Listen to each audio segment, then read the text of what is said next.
네, 너무나 이렇게 감사한 놀라운 주님께서 행하시는 시간이 되는 것 같습니다. 저는 이 아침에 오늘날 상황에서의 산상수훈의 삶이라는 주제를 가지고 좀 강의를 하고자 합니다. 우리는 앞에서 어떻게 초대교회에서 이 산상수훈의 삶이 그들의 핵심적 가치였는가를 살펴보았습니다. 그래서 우리는 초대교회로부터 그러한 삶을 살기를 추구한 그 자세를 오늘날 진정으로 배워야 할 절박한 필요 가운데 있습니다. 그렇다면 오늘날 이 우리의 상황 속에서 산상수훈의 삶을 산다는 것은 무엇을 의미할까요? 이 아침에는 그 부분에 대해서 일부분 살펴보고자 합니다.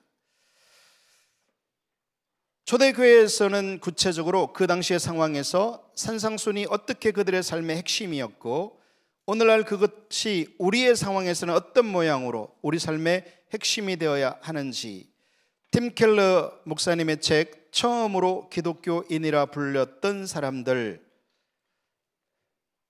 이 부분을 잘 다루고 있습니다. 먼저 우리는 그 당시 초대교회 성도들과 예비 신자들이 훈련과 축사사역 등을 통해서 추구했던 진정한 자유의 삶을 이미 살펴본 바 있습니다. 그것을 요약하면 네 가지로 요약될 수 있는데, 첫째, 성적 유희에 탐닉하던 사람들이 이제는 금욕의 기쁨을 누리는 삶. 두 번째는 주술에 중독되었던 사람들이 이제 선하시고 영원하신 하나님께 헌신하는 삶. 세 번째는 부와 재산을 늘리는 일에 기쁨을 가졌던 사람들이 가진 것을 공동기금으로 모으고 필요한 사람들과 함께 나누는 것. 네 번째는 서로 정오하고 죽이고 다른 족속의 사람과는 풍습이 다르다고 절대로 상종하지 않던 사람들이 이제 함께 살면서 원수를 위해 기도하는 것 등을 살펴본 바 있습니다. 결국 이것은 한마디로 말하면 우리는 성경 이야기를 따라 살아야 한다라는 것입니다. 성경 이야기란 우리가 여주보 목사님이 쓴 책 선교적 교회 1권 구속의 포괄적 성격에 잘 나오죠.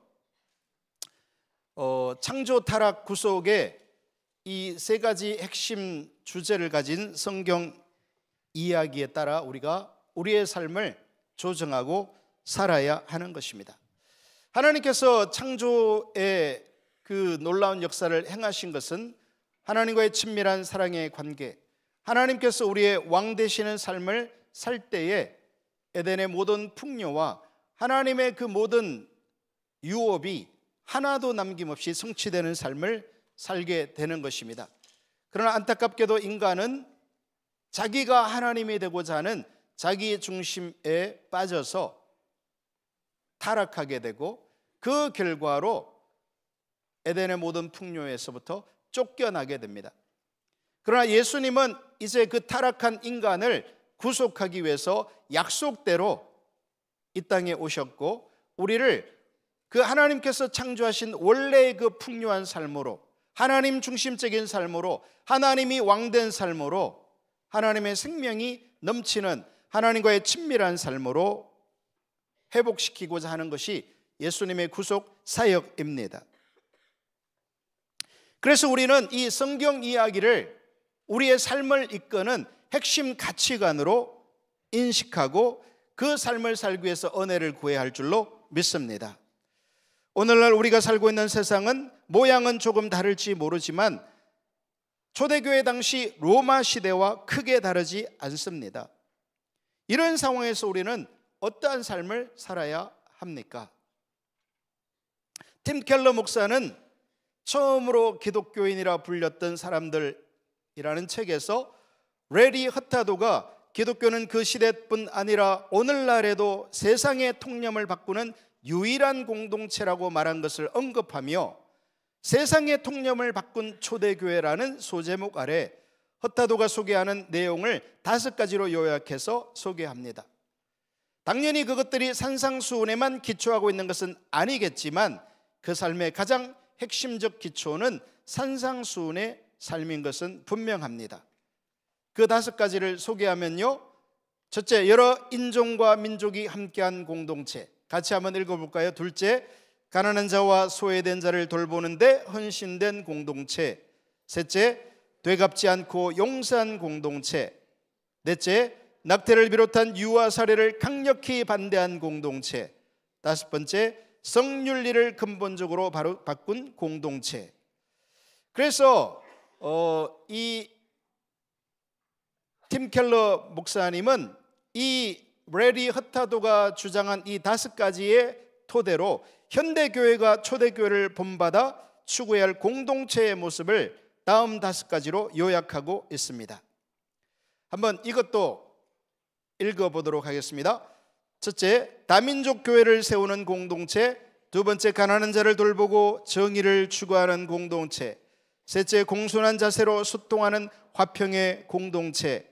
네 번째, 생명을 소중히 여기는 공동체. 5번째, 세상에 대항하는 성문화를 이루는 공동체. 그래서 이 아침에는 이러한 팀 켈러 목사님이 말한 이 5가지의 2가지를 더 추구해서 오늘날 상황에 맞추어 산상수훈의 삶을 추구하는 것 7가지를 살펴보려고 합니다. 조금 어려운 시간이 될 수 있습니다. 네, 기도하시면서 들어주시면 감사하겠습니다. 자, 그러면 그 7가지가 뭔지를 먼저 한번 살펴보고 하나하나를 살펴보도록 하겠습니다. 7가지 읽어보겠습니다. 첫째, 모든 영역에서 하나님의 길을 따라 사는 진리의 공동체. 둘째, 다민족 교회를 세우는 공동체. 셋째, 가난한 자를 돌보고 정의를 추구하는 공동체. 넷째, 화해와 화목을 이루는 평화의 공동체. 5번째, 생명을 소중히 여기는 공동체. 6번째, 세상에 대항하는 성문화를 이루는 공동체. 7번째, 사회를 포용하고 변화시키기를 추구하는 공동체입니다. 첫째, 모든 영역에서 하나님의 길을 따라 사는 진리의 공동체. 앞에서 말씀드린 것처럼 초대교회는 성경 이야기를 따라 산 교회였습니다. 하나님의 그 놀라운 계획 속에서 하나님과의 친밀함 속에 하나님과 동행하는 그 삶을 살도록 하나님은 이 인류와 우주를 창조하셨는데, 안타깝게도 거기에 뱀의 유혹, 뱀의 그 속임수로 말미암아 아담과 하와는 타락하게 되고, 이제 그 타락을 하나님은 포기하지 않으시고 계속해서 구약에서 이스라엘을 세우시고 그들의 후손을 통해서 메시아가 올 것을 약속하고 있죠. 그래서 그 메시아가 오심으로 이제 창조의 역사가 다시 회복되는 것입니다. 그래서 예수님의 십자가의 죽음과 부활을 새 창조라 부르기도 하는 것입니다. 따라서 당연히 그들 삶의 중심에는 성경이 있었습니다. 레리 헛다도는 기독교가 초대교회 당시 사람들이 일반적으로 이해하는 종교와 얼마나 달랐는지를 역사적으로 다루면서 기독교 역사를 다루고 있습니다. 서기 3세기까지 사람들은 초기 기독교가 독특하며 회개하기까지 하다 여겼습니다. 처음 300년 동안의 기독교에 대해서 헛다도는 이렇게 말합니다. 처음으로 기독교인이라 불렸던 사람들 7쪽에 보면 인용합니다. 실제로 이 시기에 기독교의 독특한 신앙과 구체적인 행동 강령이 형성되었는데, 당시 기독교는 기득권과는 거리가 아주 멀었다. 이 흑물어운 시대에 기독교는 당시 사람들 사이에서 통용되던 종교, 경건, 정체성, 올바른 행동에 대해 도전하는 위험천만한 운동으로 비쳤으며 그렇게 간주되었다. 고대 로마사에서 많은 이들은 사회 질서를 위협하는 기독교를 비종교적이고 불경하고 용납할 수 없는 종교 운동으로 생각했다. 그러면서 그가 제시한 그 당시 종교들과 다른 기독교의 특징 중 하나로서 이전에는 없었던 체계 종교를 듭니다. 그러한 초대교회의 모습은 그 당시 종교보다는 오히려 철학 운동에 더 가까웠다고 그는 말하면서, 그러나 그 차이를 다음과 같이 말합니다. 그러나 텍스트가 차지하는 역할을 특별히 고려해 철학 학파와의 유사성을 인정하더라도 고대의 유대교 회당과 초기 교회는 어디까지나 종교 공동체였다. 기독교와 유대교는 예배 행위를 통해 신과 올바른 관계를 형성하는 일에 집중한 반면, 고대 철학은 주로 이성에 근거해 좋은 삶을 사는 방법을 궁리하는 일에 관심을 뒀다. 그의 이 말에서도 볼 수 있듯 초대교회는 하나님의 말씀을 소중히 여겼으며 삶의 모든 영역에서 그 말씀의 토대 위에 살기를 추구하는 진리의 공동체였다라는 것입니다. 한번 따라하겠습니다. 진리의 공동체. 우리 교회에서도 이 세 가지 구호를 자주 외치는데요. 배우고 살고 가르치자. 한번 해보실까요? 배우고 살고 가르치자. 우리는 살기 위해서 진리를 배우는 겁니다. 이 선교적 교회의 삶을 배우는 것도 이 삶을 살아내기 위해서. 그런데 이것을 살려면 우리 힘으로는 안 되거든요. 우리의 능력으로는 안 된다라는 것이죠. 그래서 주님의 은혜가 필요하고 성령님의 도우심이 필요하고 목마른 사슴이 시냇물 찾기에 갈급함과 같은 절박함이 우리 모두에게 요구되는 줄로 믿습니다. 초대교회가 가장 소중히 여기고 그 가르침을 따라 살기를 추구했던 예수님의 가르침은 결국 산상수훈이었습니다. 마태복음 5장에서부터 7장까지 예수께서 산이 올라 가르치시니 제자들이 나아온지라 입을 열어 가르쳐 가라사대 천국이, 이렇게 시작되는 이 산상수훈, 하나님 나라의 복음이죠. 여러분, 그런데 이 하나님 나라 산상수훈의 핵심은 무엇입니까? 그 핵심은 하나님이 왕이시다라는 겁니다. 우리의 삶에 이 하나님이 통치하시고 다스리시는 그 삶이 회복될 때 오늘 우리가 살펴보려는 이 7가지 산상수훈의 현대적 적용이 가능해지게 될 줄로 믿습니다. 하나님께서 우리의 삶에 왕이 되시는, 주인이 되시는 이 영역이 회복되지 않았는데 우리가 지식적으로 선교적 교회를 배운다 해서 이 삶이 사라지는 것은 아닌 것이죠. 제가 이제 샘물교회 선교에 온 지 어떤 면에서는 좀 부끄럽게도 20년이 넘었어요. 샘물교회 선교에 처음 와서 제가 느낀 강렬한 인상은 하나님께서 참으로 여주보 목사님과 이길수 목사님의 삶에 함께 하신다는 것이었습니다. 너무 대비가 되는 삶이었죠. 당연히 하나님 함께 하시니까 목회 가운데도, 교회 가운데도 하나님의 은혜와 생명이 부어지는 건 너무나 당연한 일이었습니다. 그 당시 저는 교회를 개척해서 한 6, 7년쯤 된 그런 상황이었는데 교회는 참으로 어려운 지경에 있었습니다.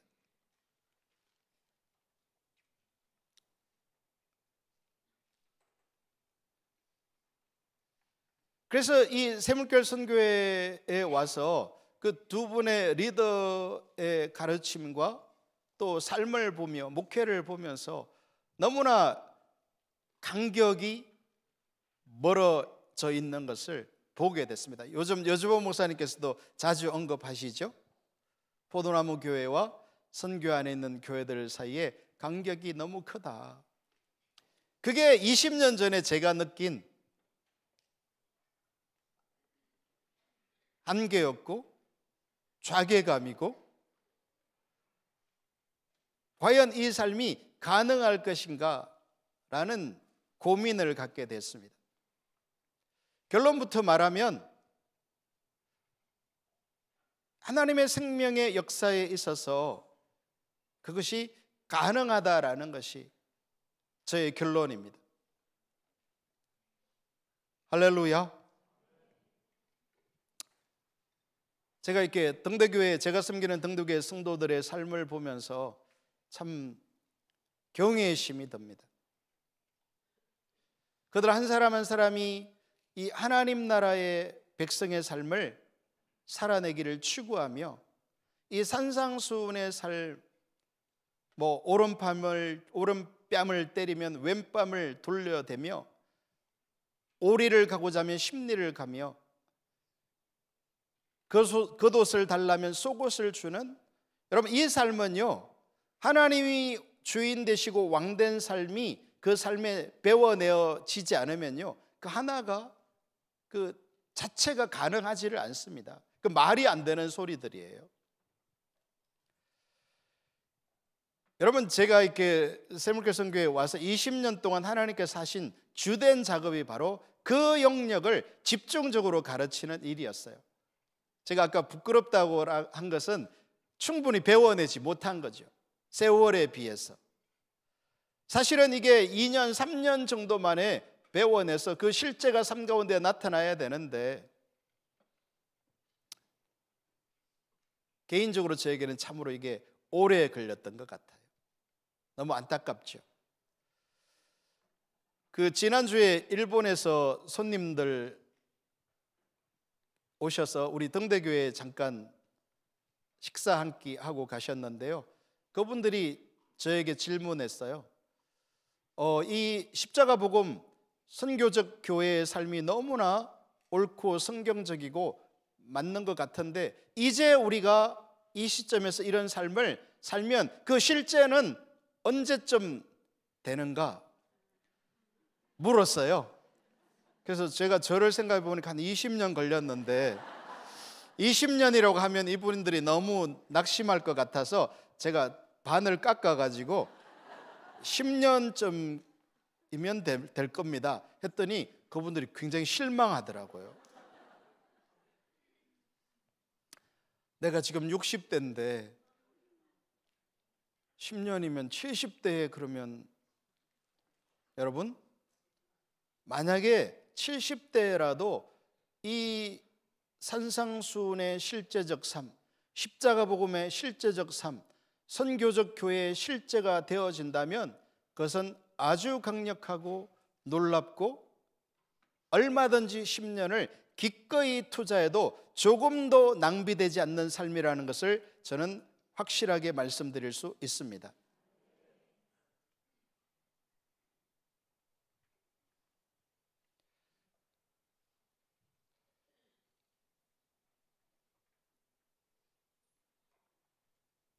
예수님께서 마태복음 5장 17절에서 19절에 이렇게 말씀하십니다. 내가 율법이나 선지자를 폐하러 온 줄로 생각하지 말라. 폐하러 온 것이 아니요 완전하게 하려 함이라. 진실로 너에게 이르노니 천지가 없어지기 전에는 율법의 1.1획도 결코 없어지지 아니하고 다 이루리라.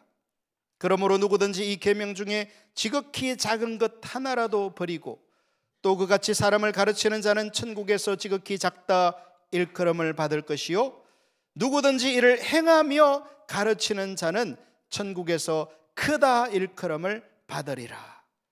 여러분 천국에서 크다 일컬음을 받기 위한 예수님의 가르침의 핵심은 뭡니까? 말씀을 행하며 가르쳐야 한다라는 겁니다. 오늘날 우리의 문제가 말씀을 듣기만 하고 행하지 않는 오류에 빠져 있는 겁니다.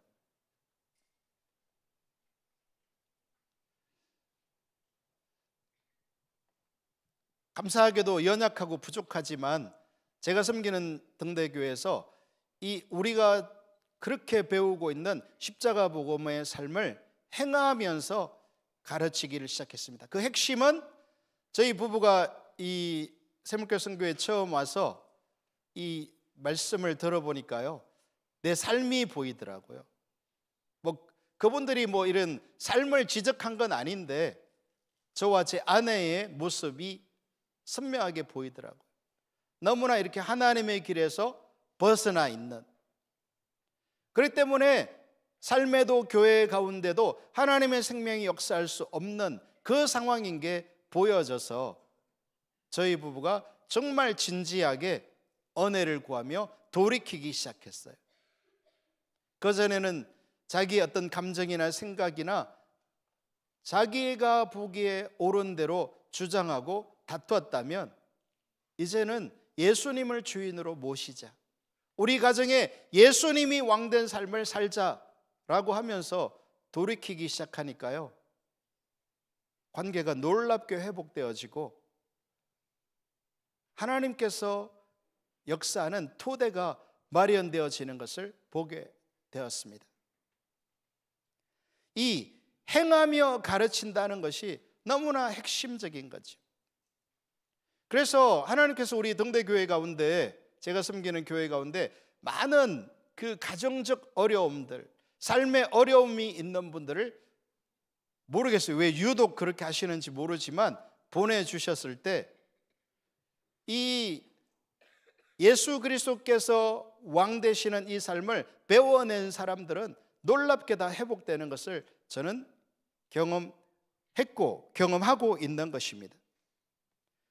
이번 컨퍼런스에 참석한 한 분 한 분들이 이 예수님께서 산상수훈에서 말씀하신 바를 행하며 은혜를 구하며 내 힘으로 안 되기 때문에 절박하게 주님을 찾으며 그 삶을 살 때 주님의 생명의 역사가 반드시 개인 가운데, 교회 가운데, 가정 가운데 나타나게 될 줄로 믿습니다.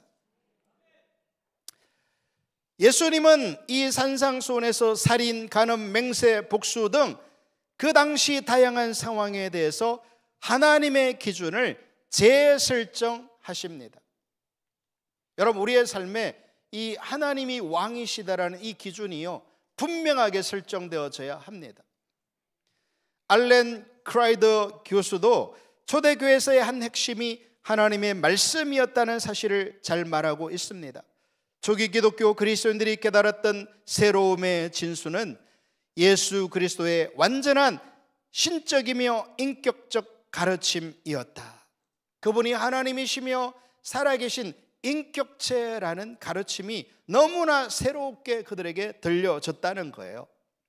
예수님과 그분의 말씀은 사람들에게 좋은 소식이었다. 오늘날 우리가 살고 있는 이 시대는 포스트 모더니즘 시대라고 부릅니다. 포스트 모더니즘의 시대에는 어떤 절대적인 진리도 인정하기를 거부하는 시대이죠. 이 시대에 우리는 사랑으로 섬기는 삶을 살되 초대교회처럼 우리의 삶의 모든 면에서 하나님의 길을 따라 사는 진리의 공동체가 되어져야만 합니다. 그래서 우리는 이 시대에, 이 포스트 모더니즘의 시대에 세상과는 다른 주변 사람들에게 매력적인 공동체가 되도록 은혜를 구하며 주님을 구하며 세상의 빛과 소금의 삶을 살아내도록 해야 할 것입니다. 삶의 모든 영역에서 하나님의 길을 따라 사는 진리의 공동체가 되려면 당연히 그 모든 면에서 성도들 한 사람 한 사람이 하나님의 말씀으로 무장되어야 할 것입니다. 여러분, 말씀으로 무장되지 않고는요, 우리가 삶을 살 수가 없어요. 그래서 우리는 샘물교회 선교에서 나온 그런 기초 성경 공부나 십자가 복음이나 예배 회복이나 이런 것들을 부지런히 배우고, 또 최근에는 이 선교적 교회의 삶을 부지런히 배우면서 그 삶을 살기를, 여러분, 배우는데도 저항이 있습니다. 그 배우는 내용을 지적으로 동의하는데도요, 엄청난 저항이 있어요.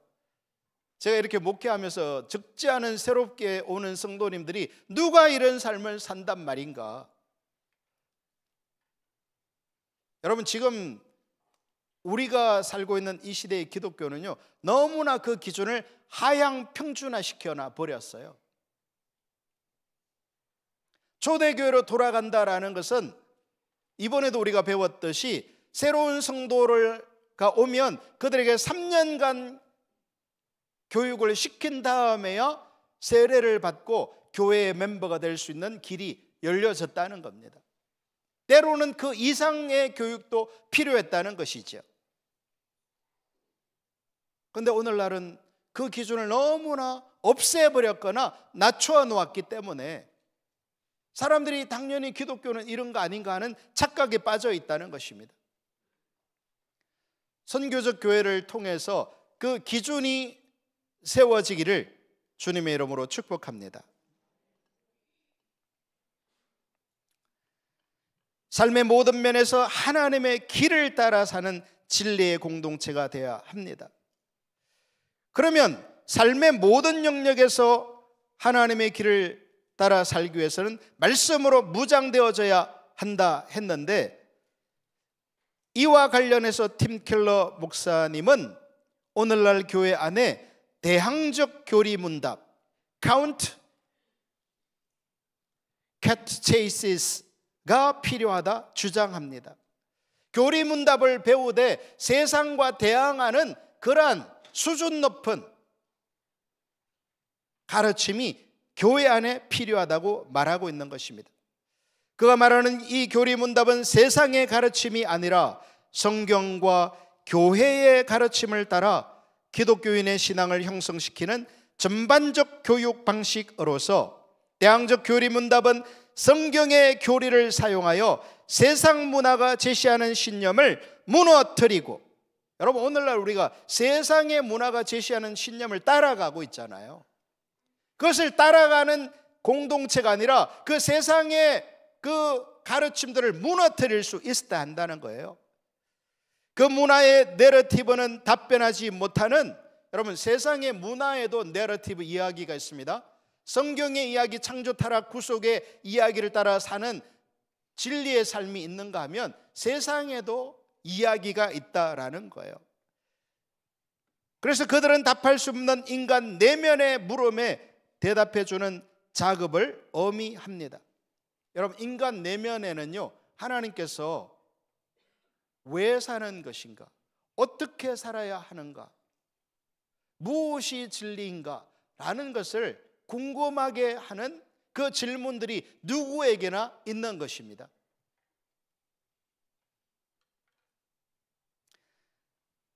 그런 종교개혁 당시에는 교리문답 교육을 통해 가톨릭의 오류를 드러내는 등 올바른 세계관을 건설하는 작업뿐 아니라 당시 지배적인 세계관을 해체하는 작업도 함께 수행했는데, 오늘날은 사실상 그런 교육이 멈춘 상태라고 말합니다. 그러니까 이런 선교적 교회를 얘기하면요, 막 뒤집어지는 거예요. 너무 어렵다는 거죠. 그런데 여기 지금 보니까 좋은 분이 아무도 안 계신 것 같은데, 지금 여러분이 정상적인 길로 가고 있는 겁니다. 할렐루야.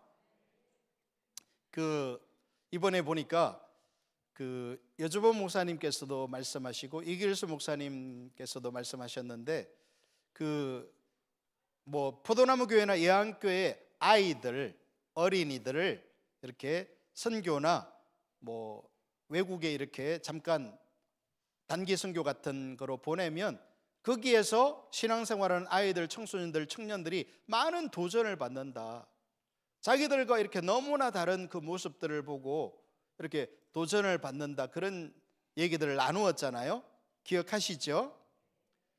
근데 토요일 날 시계탁장님과 8분의 일본 손님들이 오셔서도 제가 물어봤어요. 우리 8월 달에 우리 교회 성도들, 청년들 25명이 시계타 학장님이 목회하는, 그분이 교회를, 신학교도 2개 섬기고 교회도 2개를 섬기는데 그 중에 한 교회를 우리가 단기 선교 일주일을 간 거예요. 그래서 제가 그분에게 어땠냐, 그때 혹시 우리가 잘못한 건 없느냐 그렇게 질문했더니요, 그러면서 자기가 마침 그거 나누려고 했는데 잘 질문했다고 하면서 자기가 3가지를 느꼈다는 거예요. 그러니까 벌써 논리적이죠, 3가지. 그러면서 첫째, 마치 제가 질문하기를 준비해 온 것처럼 얘기하시더라고요. 첫째, 동대교회 아이들이 너무나 친절하고 너무나 지금 다른 문화에 왔잖아요. 다른 나라에 왔잖아요. 자기 교회가 아니잖아요. 그런데 마치 그 교회의 주인인 것처럼 다른 사람들 향해서 친절하고 다가가고 먼저 대화를 하고 하는 모습들이 굉장히 인상적이었다, 이렇게 말하더라고요. 여러분이 다른 교회나 다른 공동체에 가면 여러분이 막 먼저 친절하게 하면서 주인처럼 할 수 있습니까? 쉽지 않죠.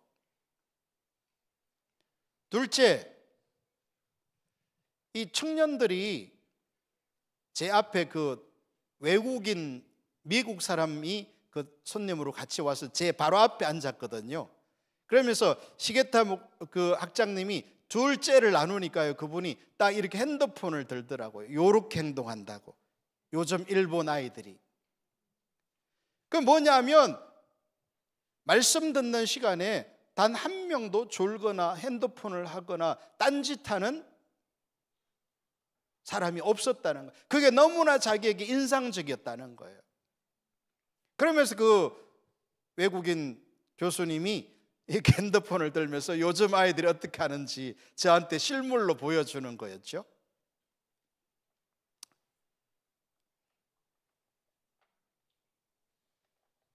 왜 말씀에 집중하는 거예요?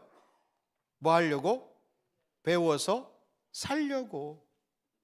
안 되는 자신을 보니까 애통함이 있고 너무 답답한 거죠. 어떻게 그 예수님이 말씀하신 그 실제의 삶을 실제로 살아낼까 고민하니까 졸 수가 없는 거죠. 셋째,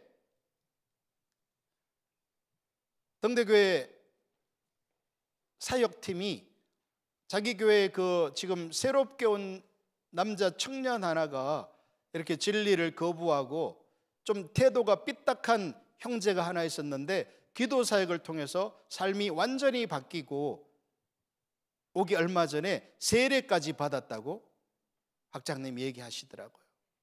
그러면서 너무나 어떻게 가르치길래, 어떻게 비결이 뭐냐 도대체, 이렇게 막 질문했어요.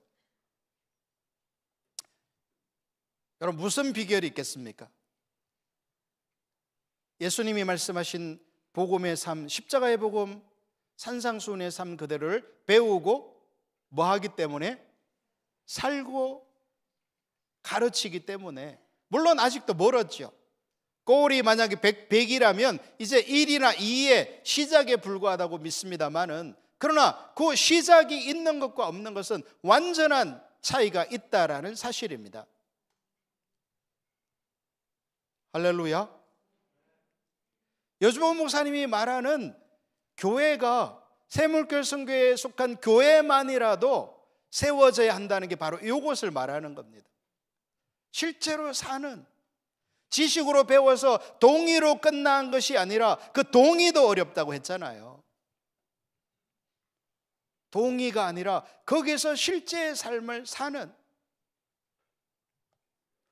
여러분, 목숨을 걸고 주님을 추구하고 따라가면요 1년만 해도 이 삶이 될 것입니다. 10년, 20년씩 저처럼 미련하니까 20년씩 걸리는 거고요. 정말 목숨을 걸고 주님을 추구하면요 1년 안에도 이 삶은, 왜냐하면 주님이 역사하시고 주님이 함께 하시면 되거든요. 아멘.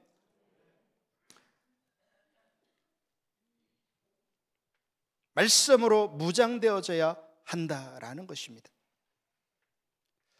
예를 들어 그는 현대 사회의 세속주의는 나름대로의 명확한 교리를 가지고 광고나 트위트, 음악이나 문학, 페이스북이나 인스타그램, 유튜브 등을 통해 하루에도 수십 번씩 그것이 우리가 마주하는 현실에 대한 분명한 진리라 주장하는데, 이에 반해 교회는 세속적 내러티브를 해체하거나 세상의 이야기를 극복할 힘과 능력을 잃어버렸다는 거예요.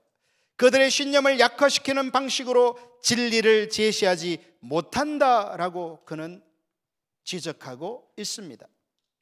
여러분, 우리가 이 땅에서 이 산상수훈의 삶, 십자가 복음의 삶을 산다는 것은요 이 세속적 내러티브, 세상의 이야기, 세속적 그 가치관들을 해체하거나 그들이 믿고 있는 그 신념을 약화시키는 진리를 제시할 수 있어야 한다는 거예요. 독선적인 얘기를 하라는 것이 아니라 삶으로 그것을 나타내 보일 수 있어야 한다는 것이죠. 그러면서 그는 이 세속적 내러티브 이야기가 가지고 있는 신념을 다음과 같이 매우 잘 정리합니다. 오늘날 믿지 않는 사람들이 어떻게 생각하고 이 세상을 살아가고 있는지를 볼 수 있는 좋은 지적입니다. 자, 그래서 한 7가지를 세속적 내러티브의 핵심을 한번 살펴보겠습니다. 첫 번째, 정체성, 아이덴티티. 당신은 스스로에게 솔직해야 한다. 그러니까 나의 감정이나 나의 느낌이나 내가 원하는 것에 솔직해지라는 거예요. 성경에 대면하여 사는 것이 아니라 나에게 솔직해서 내가 감각적으로 하나님이 아닌 내가 원하는 바를 솔직하게 추구하라는 거예요.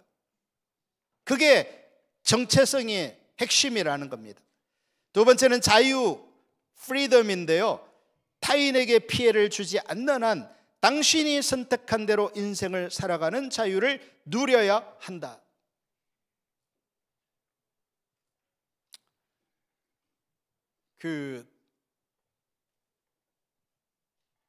서울대 교수를 하시고 어떤 고위직 정치가인 한 분이 주장하기를 10대라 하더라도 본인이 결정했으면 성적으로 관계를 가질 수 있다, 이렇게 주장해서 상당한 물의를 일으킨 적이 있었거든요.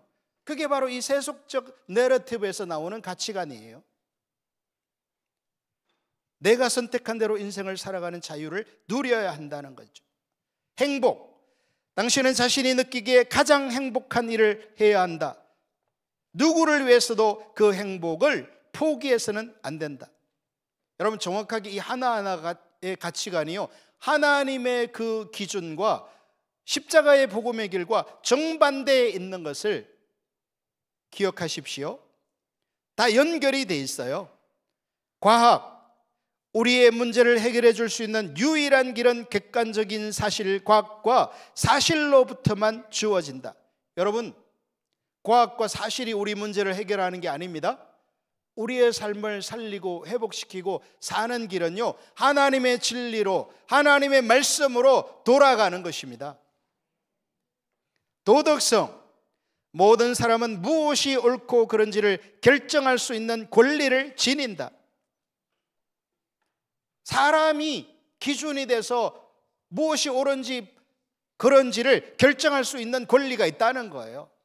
여러분, 여기서 이제 막 나가면 어떤 일이 발생합니까? 최근 미국 의회에서 이렇게 일어나는 일들인데요, 상원과 하원이 있잖아요, 미국은. 거기서 청문회를 하면 이런 회귀한 일이 일어났어요. 어떤 남자가 키가 약 190, 키를 얘기하는 것은 이 사람이 신체가 엄청 건강하다는 것을 말하는 거예요. 그 다음에 몸무게가 100kg가 넘는 사람인데 이 소화 강간을 저질렀어요. 그러니까 덩치가 어마어마한 사람인데 어린 아이들에게 이렇게 강간죄를 지어가지고 이 사람이 붙잡힌 거예요. 그래서 미국은 그런 걸 강력하게 처벌하니까 이 사람이 감옥에 갇혔는데요, 감옥에 갇힌 지 약 10년쯤 지난 시점에 이제 막 미국의 이런 성의 기준이 막 무너지기 시작했는데, 그게 뭐냐면 그 전에는 조금 이따가도 다루겠습니다마는 이 남성이 여성이 되고 여성이 남성이 되는 이 성전환을 그전에는 성전환 수술을 통해서 아니면 약물적 치유를 통해서만 그게 가능하도록 허용을 해왔어요. 그런데 최근 몇 년 안에는 이제 그런 거 없이 그냥 어떤 외형적 변화 없이 선언만으로 자기의 아이덴티티 선언만으로 내가 남자인데 나는 그냥 여자다라고 선언하면 여성이 되는 거예요. 그게 미국 의회에서 통과가 됐습니다. 전체가 그런 건 아니고 이제 주별로 다르니까 많은 주에서 통과가 됐어요. 그래서 이 죄수가 감옥에 있다가 그 이야기를 듣고는 자기가 선언해 버렸어요. 나는 여자다. 그리고는 이제 어떻게 해달라는 거예요? 여자 감옥으로 보내달라는 거예요. 심각한 성범죄를 저지른 사람인데 여자라는 선언만으로 여성 감옥을 나누어 놨잖아요. 그게 막 문제가 발생하니까. 그런데 이 사람이요, 어떠한 그런 수술이나 약물적 조치 없이 선언만으로, 그리고 판사가요, 그래 네가 그렇게 선언했어? 그러면 너는 이제부터 여자 감방으로 가 하고 선고한 거예요. 여러분, 너무나 충격스러운 얘기죠. 근데요, 이런 선언들이요 너무나 많고, 그러다 보니까 그 안에서 엄청난 성적 범죄들이 일어나고 있는 것을 그 판결하는 분들이 다 알아요. 그러나 그런 것들은 다 무시하고 오직 그렇게 선언만으로 그 아이덴티티를 규정하는 그 법을 시행하고 있다라는 것입니다.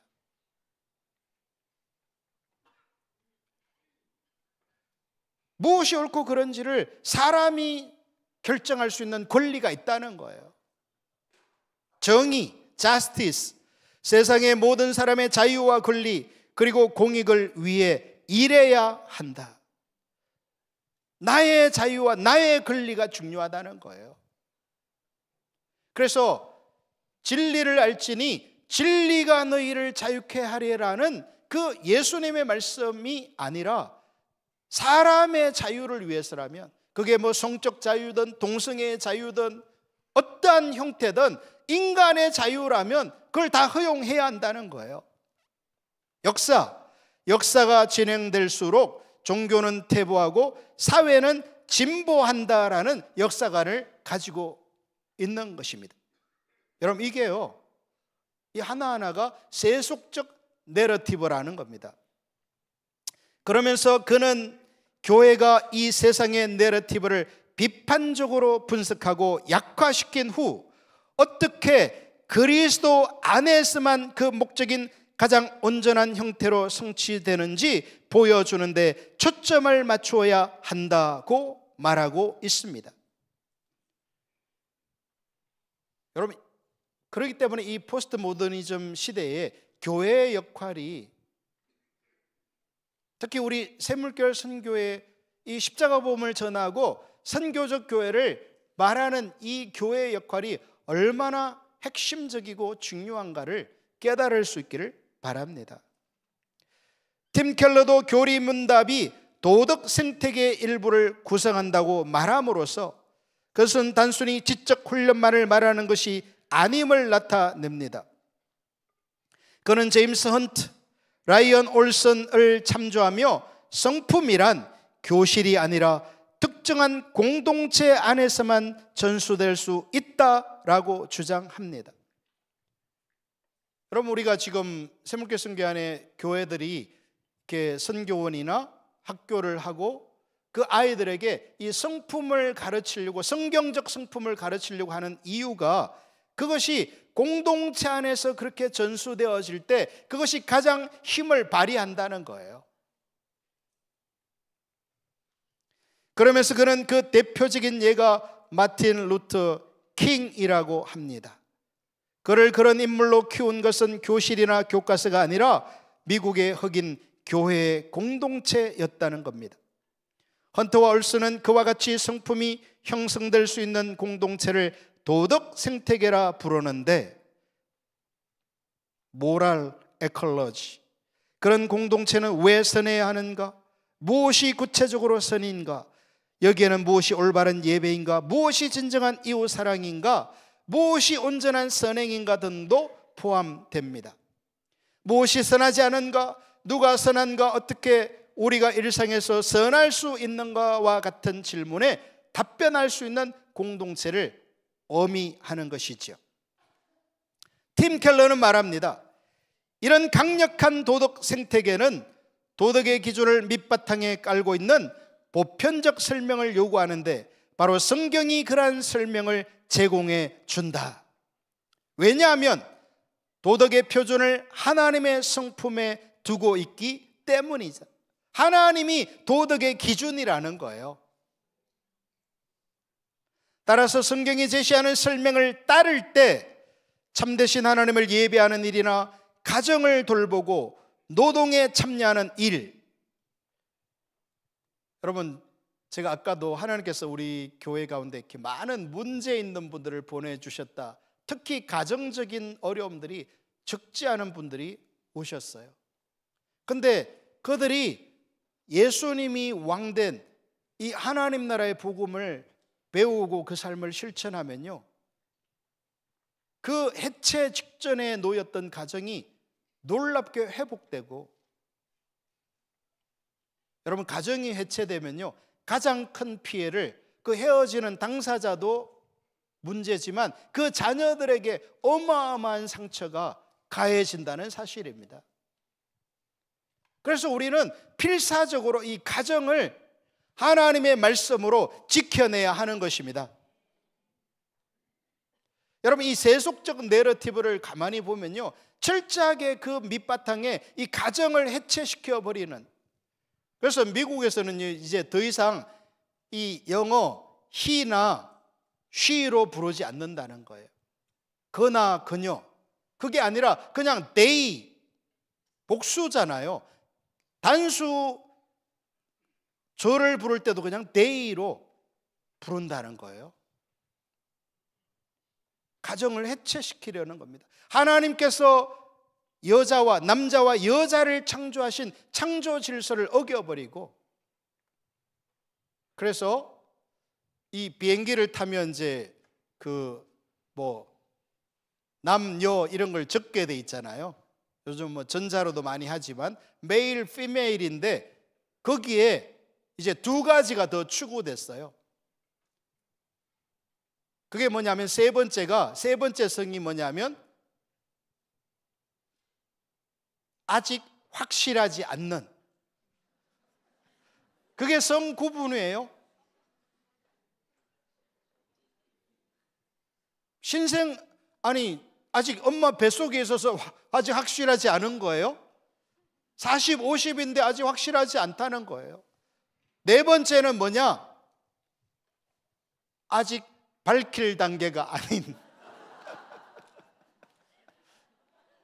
여러분 그게 성이에요. 그렇기 때문에 이런 사람에게 성에 대해서 묻지 말라는 거예요. 왜? 나는 아직 밝힐 단계가 아니니까.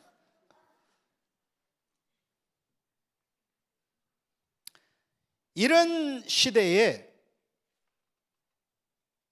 하나님의 말씀에 기준한 예배나 가정을 돌보고 노동에 참여하고 이웃을 내 몸처럼 사랑하는 일과 같이 다양한 선을 행하도록 창조된 인간의 본질에 대해서도 도덕의 기준을 논할 수 있게 된다라는 것입니다. 아멘. 이러한 도덕 생태계가 그토록 중요한 이유는 이 시대의 세속 문화가 오늘날 우리를 에워싸는 강력한 도덕 생태계를 만들어가고 있기 때문입니다. 세속 문화가 도덕 생태계를 만들어가 버린다는 거야. 아까 살펴본 7가지가. 세속주의는 위에서 살펴본 특징을 보아도 알 수 있듯 도덕 이론을 가질 수가 없습니다. 세속 문화의 도덕 이론이라는 말 자체가 모순입니다. 거기에서는요 도덕이 있을 수가 없어요. 나의 권리, 나의 자유만 중요한 거지 도덕적 삶이라는 건 있을 수 없다는 거죠. 그럼에도 불구하고 세속 문화는 디지털 기술 등을 통해 여러 가지 이미지와 영상 그리고 표의 끊임없는 반복 재생을 통해 우리를 쇠뇌시키고 있습니다. 여러분 그래서 우리가요 이 하나님의 길을 따라가기 위해서는 이 디지털 기술, 특히 이미지와 영상을 조심해야 합니다. 우리가 주님 찾는데 가장 큰 방해를 가하는 것이요, 우리가 매일 접하는 그 핸드폰의 영상들이라는 거예요. 거기에 적절한 절제가 가해지지 않으면요, 주님 찾고 이 선교적 삶의 실제를 사는 건 불가능하게 될 것입니다. 두 번째, 다민족 교회를 세우는 공동체. 초대교회는 이교도가 보기에 충격적 정체성을 드러냈습니다.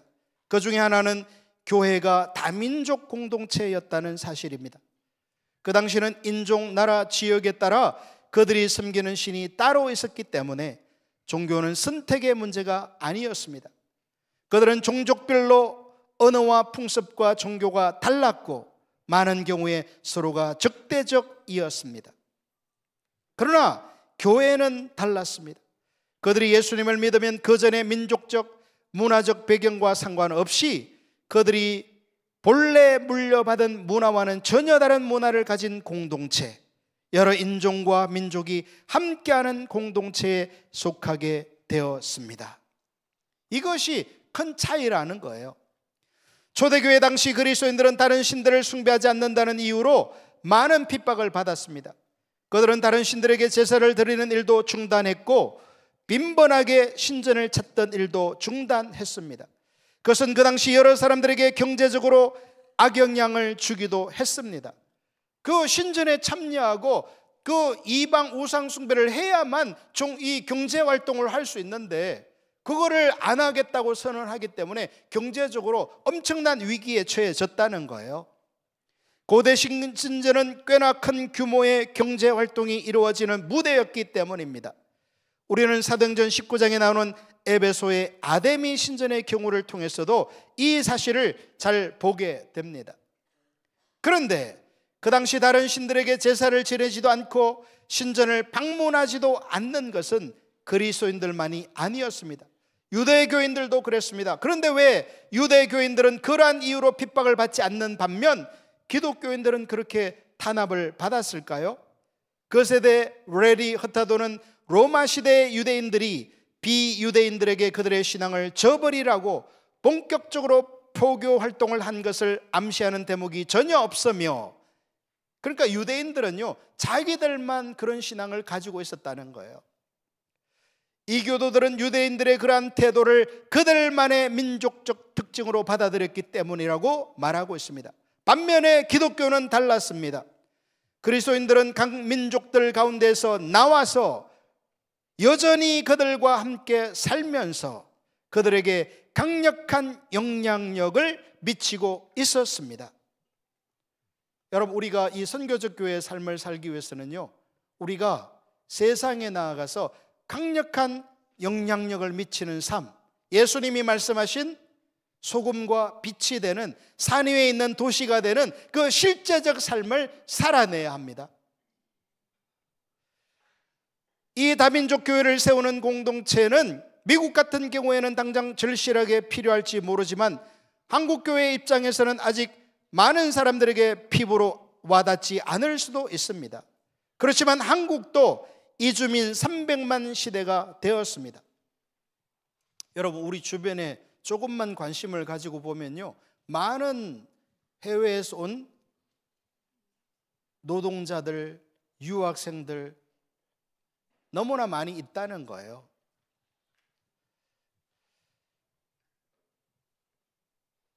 그래서 사실 예안교회가 이런 그 외국인 유학생들을 이길수 목사님은 도시락 토크라고 하더라고요. 도시락을 싸가지고 캠퍼스로 찾아가서 그들에게 먹을 것을 나누어 주고 그들과 대화하면서 예수님을 전하는, 또 포도나무 교회에도 이천 처소에서 베트남 출신의 엄마들을 예배와 방과 수업, 주일 예배 등에 초청해서 그들을 돌보는 일들을 하고 있다고 들었습니다. 우리 등대교회에서도 이렇게 매주 목요일을 이 외국인을 섬기는 날로 정해가지고요, 여러분 이걸 한 1년 넘게 이렇게 해보니까 참 쉽지가 않아요. 에너지가 어마어마 요구되고요, 한두 번 섬기는 건 할 수 있는데 매주 모여서 이렇게 식사를 대접하고 프로그램을 만들고 그들과 대화하고 이렇게 한다는 게, 그리고 막 하나님께서 엄청 은혜 주셔가지고 강력하게 이끌어 가시면 또 모르겠는데 그렇지도 않을 때도 많아요. 특히 이 초창기이기 때문에. 그렇지만 이 길을 가려고 은혜를 구하고 있는 것입니다. 우리 한 사람 한 사람이 이 다민족 공동체를 이루는 이 일에 더 열린 마음이 부어지기를 축복합니다. 셋째, 가난한 자를 돌보고 정의를 추구하는 공동체. 초대교회는 가난한 자들을 돌보고 정의를 추구했습니다. 팀 켈러도 우리가 앞에서 살펴본 것 같은 동일한 이해를 가지고 균형 잡힌 접근을 강조합니다. 교회가 전하는 말씀 복음과 보이는 행동 정의 사이에 바른 관계를 세우는 일이 중요하다. 정의를 추구하는 활동으로 복음 전도를 대체해서도 안 되고 그 활동이 전도를 위한 수단으로 전락해서도 안 된다. 그러니까 복음 전도와 그 정의의 삶을 각각 추구하면서 그것이 구현되어져야 한다라는 겁니다. 우리는 이웃을 사랑하되 그들의 신앙과 상관없이 자신을 희생하며 그들을 위해 선을 행할 수 있어야 한다. 정의를 추구하는 활동을 결코 가볍게 여겨서는 안 된다. 이 다민족 공동체와 이렇게 이웃을 향한 사랑과 정의를 실천하는 이 일이요, 이렇게 중요한 그 대표적인 예가 뭐냐면 지금은 이제 돌아가셨는데 애플의 창업자가 스티브 잡스라는 사람이잖아요. 근데 이 사람은요 태어나자마자 입양이 됐어요. 그것도 원래 입양하기로 결정되어 있던 변호사 부부가 그 태어난 아기가 남자 아기인 것을 알고 입양을 포기했어요. 그래서 스티브 잡스의 친엄마가 그 입양의 조건이 뭐였냐면 반드시 대학 졸업한 사람이 이 태어난 아기를 입양하도록 그렇게 조건을 달았는데, 그래서 변호사 가정에 갔으면 된 거잖아요. 근데 갑자기 포기하는 바람에 이 노동자 계층의 부모님이 이 아기를 입양하게 된 거예요. 그러니까 집도 가난하고 교육 수준도 낮았던 거죠. 그런데 이 스티브 잡스는 대학을 가기를 원했어요. 그래가지고 나름대로 꽤 좋은 대학에 입학을 했는데 문제는 그 학교가 이 학비가 너무 비쌌다는 거예요. 그래서 이 양부모님이 첫 번째 수업료를 내줬는데 스티브 잡스가 보기에 이게 너무 평생 모은 돈을 자기 한 학기 학비로 써야 되는 그런 상황인 것을 보고는 자퇴를 해버렸어요. 너무 경제적으로 어려웠던 거죠, 이 사람이 학생 때. 근데 이 스티브 잡스가 참 대단한 게 그 중퇴를 했으면, 자퇴를 했으면 학교를 보통 떠나잖아요. 근데 이 사람은요 그 학교에 친구 기숙사에 빌붙어 살면서 그 수업을 다 들은 거예요. 특히 자기가 관심 있는 이 옛날 애플 맥킨토시 컴퓨터가 처음 나왔을 때 사람들에게 강력 어필했던 게 디자인, 글씨체 이런 것들이었거든요. 근데 그거를 그 학교에서 다 배운 거예요. 그런데 그때 어떤 일이 있었냐면 이 사람이 이제 배가 너무 고픈 거예요. 친구에게 얻어먹는 것도 한두 번인데, 그래서요 주말만 되면 그 당시 그 학교에서 가까이 있던 힌두교 사원을 찾아간 거예요. 그래서 거기서 제공하는 식사 제공을 받고 허기진배를 조금이나 달랬던 거죠. 그리고 이 사람이 나중에 이제 성공하면서 본격적으로 이 사람이 힌두교인은 아니겠지만 그에 대해서 이렇게 공부하고 배우면서 그 힌두교에 많은 이런 후원을 한 것을 볼 수 있어요. 여러분, 만약 그 일을 미국 교회가 감당했더라면 얼마나 좋았을까요?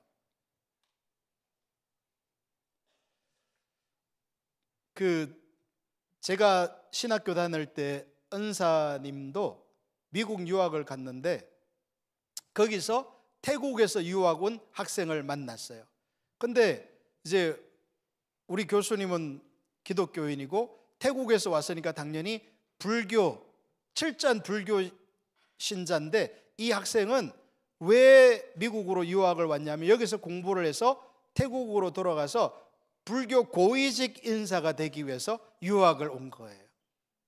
근데 이 교수님이 거기서 이 학생을 끈질기게 복음을 전해가지고요, 이분이 기독교인이 된 거예요. 그럼 뭐 집안에서 난리가 났죠. 근데요, 이 사람이 태국으로 돌아가가지고요, 신학교를 세우고 거기서 엄청나게 많은 학생들을 훈련시켜가지고 태국 전역으로 교회를 개척하도록 내보낸 일을 감당했어요. 제가 그 신학교도 가보고 그랬는데, 여러분 보십시오. 이렇게 해외에 나와 있는 또 관심과 도움이 필요한 한 사람에게 우리가 작은 그런 섬김을 통해서 그 열매는 상상할 수 없는 일들이 일어날 수 있다라는 것입니다. 그는 더 나아가 오늘날의 관점에서 그것을 어떻게 성경적 가치관으로 행할 것인가를 다음과 같이 지적합니다. 마르크스주의와 같은 전체주의 사상이나 칸트식으로 독립적 개인을 강조하는 사상, 공리주의처럼 한 가지 틀을 통하여 세상을 해석하는 환원주의적 이론들이 교회에 어떤 영향을 미칠 수 있는지를 파악해야 한다. 그래야만 복음이 변질되지 않도록 교회를 지킬 수 있다. 여러분, 지금 이 세상의 문화는요, 어떻게 해서든지 다양한 방식으로 교회의 그 복음을 변질시켜 버리도록, 초대교회가 가지고 있던 그 생생한 실제적인 그 복음의 능력들을 약화시키도록 일들을 하고 있다는 사실인데, 놀랍게도 그 효과가 너무 좋아요. 교회가요, 이 생생한 능력, 복음의 능력을 거의 다 상실해버린 시대에 우리가 살고 있어요. 이 시점에서 우리가 이 선교적 교회, 십자가의 복음을 살펴보고 거리로 돌아가는 것은요, 이 사회를 거스리는, 이 시대를 바꾸는 놀라운 방향 전환인 것입니다. 정의에 대한 성경의 가르침은 독특해서 인간의 존엄성과 사회의 공정성을 함께 추구한다. 또 권력계층이 아닌 자들을 실제로 존중하고 그들에게 관심을 기울여야 한다 말한다. 나아가 돈과 소유물을 나누는 일에도 관대해야 한다고 말한다. 여러분, 서구 사회도 지금 기독교가 많이 약화되고 있잖아요. 뭐 유럽은 말할 것도 없고 미국까지도 지난 10년간 교회를 떠난 성도가 4천만 명이 된다고 할 정도로 이렇게 충격적으로 지금 교회가 약화되고 있는데요. 근데 우리가 교회는 현실적으로 지금 그렇게 많이 약화되고 있지만 그들의 그 문화의 기저에 있는 그 가치관을 보면요, 그 속에는 나의 부를, 나의 것을 나누는 것이 기본적으로 깔려 있어요. 여러분, 우리 한국은 불교나 이 유교의 문화가 수천 년을 지배하다 보니까 이제 기독교는 거의 뭐 120, 30년밖에 안 됐잖아요. 그래서 이 복음이 말하는 내 것을 나누는 가치관이요, 아직도 요원해요. 그래서 이 미국 사람들 가끔 보면 어마어마한 재산들을 다 뭐 해버려요? 자식들에게 물려주는 게 아니라 사회에 환원시키는 것을 볼 수 있어요.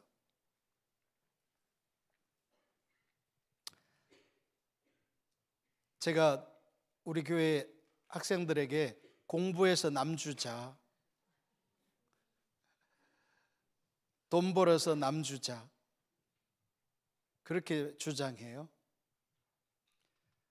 물론 남주는 것만 하는 건 아니겠죠. 자신을 위해서도 사용하지만 기본 자세가 나만을 위해서 사는 삶에는요, 소망이 없어요. 왜냐하면 청지기로서 재물을 관리하고 가난한 자를 위한 복지에 힘쓰는 등 정의를 추구하는 동기에 있어서도 복음의 관점은 세상의 관점과 다르기 때문이다. 교회가 그 차별성을 놓치지 않을 때 복음의 우선순위를 두면서도 정의의 중요성을 함께 강조하는 사역을 이루어 갈 수가 있다. 오늘날 소비주의가 만연한 이 시대에 우리가 가난한 자를 돌보고 정의를 추구하는 공동체로 살아가는 것은 매우 중요합니다. 오늘날은 모든 것이 돈으로 계산되는, 돈이 하나님 자리를 차지하고 있는 시대이죠. 심지어 사람들이 지니고 있는 소비재가 그 사람의 인격이나 중요성을 나타내는 시기가 되었습니다. 여러분, 그래서 세상 사람들 이렇게 사람 만나면 테이블에 뭐부터 나와요? 내가 들고 있는 가방을 탁 놓잖아요. 그런 거 모르나요? 이게 3천만 원짜리야. 이게 5천만 원이야. 나의 소비재가 나의 인격이나 나의 중요성을 나타내는 시대가 돼버린 거죠. 물론 우리는 그것이 그 사람의 인격이나 중요성을 전혀 나타낼 수 없다는 걸 알고 있죠. 이런 상황에서 우리의 보물을 하늘에 쌓아두라고 말씀하신 예수님의 산상수훈을 실천하는 것이 어느 때보다 절실한 상황입니다. 우리가 우리의 보화를 하늘에 쌓아놓는 방법은 마태복음 6장이 말하는 것처럼 헌금과 구제입니다.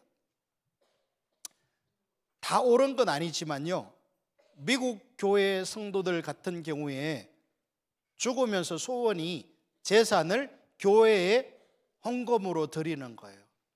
그래서 교회가 그 일로, 그것으로 선교하고 가난한 자를 돌보고 이 정의가 무너진 세상에 정의를 실천하는 데 쓰도록 유언하면서 하는 일들이 많아요. 샘물결 선교회만이라도 그런 본받는 일이 있으면 좋겠습니다. 그래서 여러분, 우리가 지금 얼마나 하나님께서 우리를 급박하게 전 세계로 국내외적으로 이끌어가고 있습니까?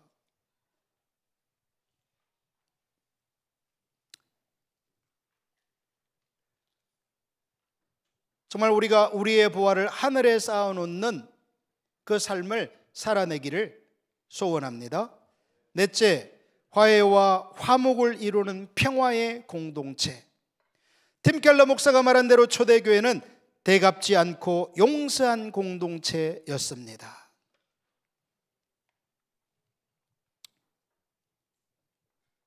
우리 교회 어떤 자매가 선교여행을 갔어요. 근데 남편이 가서는 안 될 곳을 갔어요, 그 기간에. 그리고 뭐 선교여행 갔으니까 안 봤으니까 아무도 모르잖아요. 근데 그 후부터요, 이 남편이 뭐 별로 믿음에 관심도 없고 이렇게 주님 찾는 애도 관심이 없는 자기중심적인 사람이죠. 근데요, 이제 잠만 자려고 하면 악한 영의 소리가 들리는 거예요. 여성들은 그런 영적 억압을 자주 겪지만 남성들은 그런 일이 드물거든요. 근데 이 사람이 도저히 이제 견딜 수 없는, 도저히 살 수 없는 지경이 된 거예요. 그래가지고 아내에게 그 사실을 고백하고, 그러니까 아내가 그 황당한 얘기를 들었을 때 어떻게 해야 되겠어요?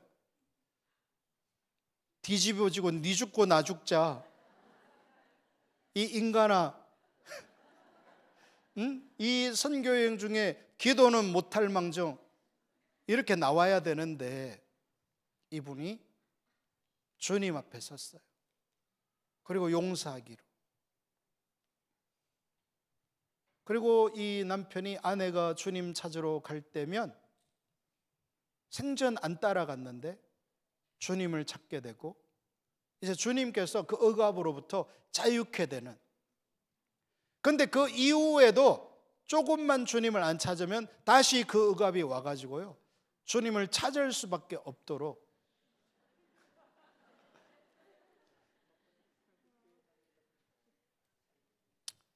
제가 그걸 보면서 이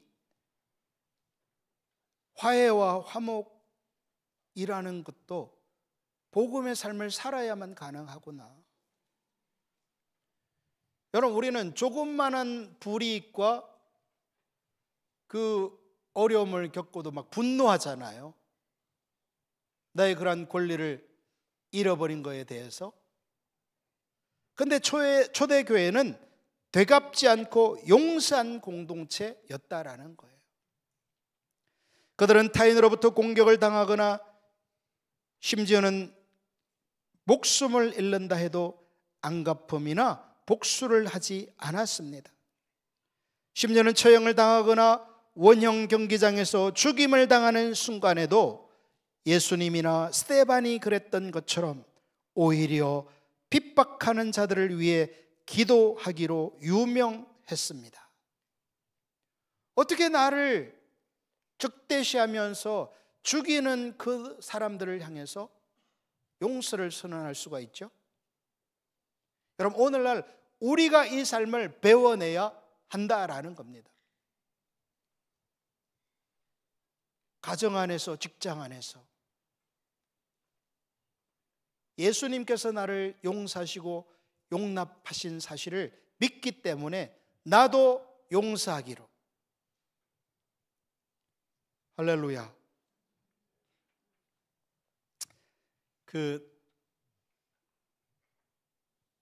우리 교회가요, 이제 28년이 됐어요. 개척한 지. 근데 초창기에 어떤 분이 오셨는데 이분은 철야 기도를 하는 습관을 가지신 분이에요. 저도 뭐 철야 기도를 한 적이 있지만 항상 하고 있지 않았거든요. 그런데 이분은 철야 기도를 했고요. 그래서 또 어떤 본인이 생각하기에 뭐 저는 동의하지 않았지만 은사가 부어졌다고 느꼈어요.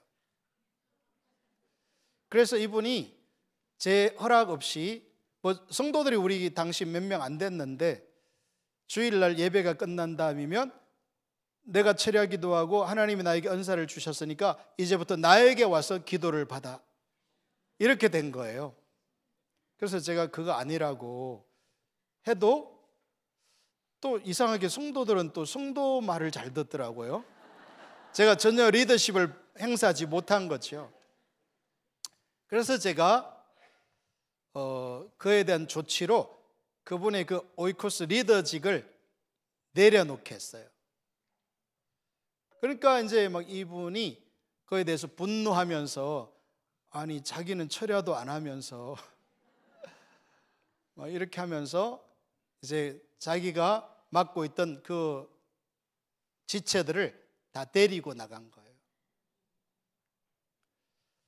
여러분, 제가 참 생각해 보니까 되게 화가 나더라고요. 물론 뭐 저는 그 어떤 화를 표출하고 그러지는 않았어요. 그러나 내 속에서 화가 나더라고요. 그런 일에 대해서. 근데 그 즈음에 제가 샘물결 선교회를 오게 된 거예요. 아까 뭐 부부관계 회복도 나누었지만, 그래서 참 이렇게 좀 제가 그걸 생각할 때 좀 어이가 없다, 좀 너무한다, 이런 생각들을 가지고 있었는데 하나님께서 저에게 감동하시기를 지금도 또렷한데요, 그 살짜는 주권 밑으로라는 음성을 주셨어요. 여러분도 한번 따라해 보실래요? 살짜는 주권 밑으로. 예수님이 왕이라는 거죠. 네 생각과 네 감정과 네 기분을 따라가는 게 아니라 나의 주권 앞에 엎드려 라는 것이었는데, 그래서 제가요, 그분들이 이제 경제적으로 이렇게 좀 살만했기 때문에 저에게 가끔씩 옷을 사주거나 식사를 사줬어요. 그래서 제가 어느 날 그분들이 사준 이렇게 옷을 입고 우리 성도들을 모아놓고 그랬어요. 여러분, 이 옷이 지금 그분들이 사준 옷입니다. 그리고 그분들을 향해서 우리가 어떠한 부정적인 생각이나 판단하는 마음을 이 시간부터 다 내리고 그 하나님의 길을 따라 축복만 하기로 우리 모두가 다 결단합시다. 그렇게 했거든요. 근데 그때부터 정말 이렇게 어떤 영적 혼탁함, 혼란이요 싹 걷어지면서 정말 이 용서한다는 것, 축복한다는 것이 얼마나 강력한 힘을 가진 것인가를 깨닫게 됐어요.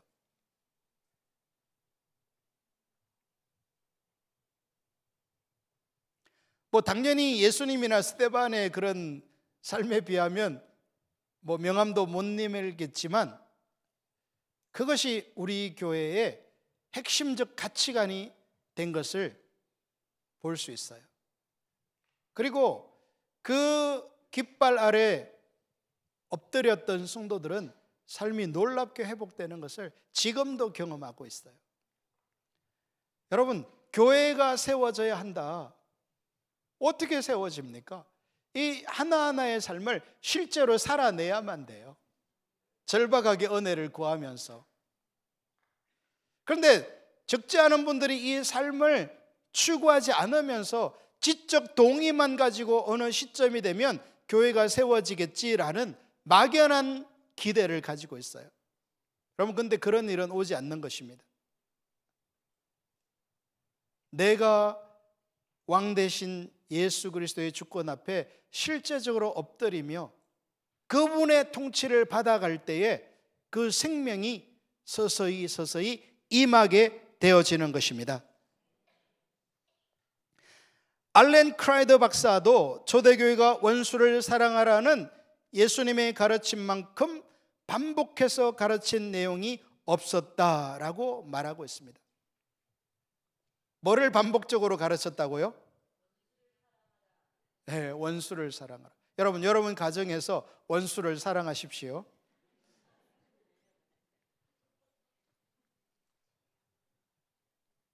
여러분, 가정이 반드시 회복돼야 합니다. 교회의 회복, 그 시대의 회복을 말하기 전에 우리는 반드시 가정이 회복돼야 합니다.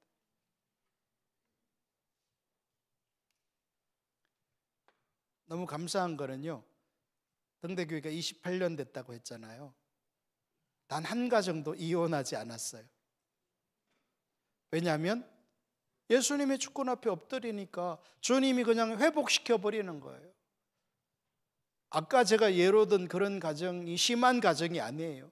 그 정도는 그냥 어제 저녁에도 이길수 목사님이 가정 얘기할 때 이렇게 손을 드는 분이 등대교회였다는데 우리가 이런 교회입니다.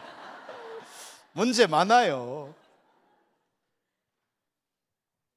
근데 놀라운 사실은요, 주님께서는 그런 문제들을 하나하나 해결하고 치유하고 회복시키고 있다는 사실입니다. 문제가 아예 없는 것보다 엄청난 문제 가운데 있었는데 주님의 그 생명이 오셔서 회복이 되니까 그들이 다른 사람을 살려내더라는 거예요. 도와줄 수가 있더라는 거예요. 여러분, 오늘날 목회자를 포함해서 정말 주님의 생명력을 잃어버린 사람들을 향해서 구체적이고도 실제적인 도움을 줄 수 있는 사람은요, 그렇게 많지 않습니다. 그 회복이 일어나야 돼요. 아멘. 우리는 초대교회가 마태복음 5장 23절에서 24절을 반복적으로 강조한 사실에서도 초대교회가 얼마나 화해와 화목을 이루는 평화의 공동체를 추구했는지를 보게 됩니다. 마태복음 5장 23절, 그러므로 예물을 제단에 드리려다가 거기서 내 형제에게 원망 들을 만한 일이 있는 것이 생각나거든 예물을 제단 앞에 두고, 여러분 이거 중요합니다. 예물을 취소하는 게 아니에요. 예물은 어떻게 하고? 제단 앞에 두고 먼저 가서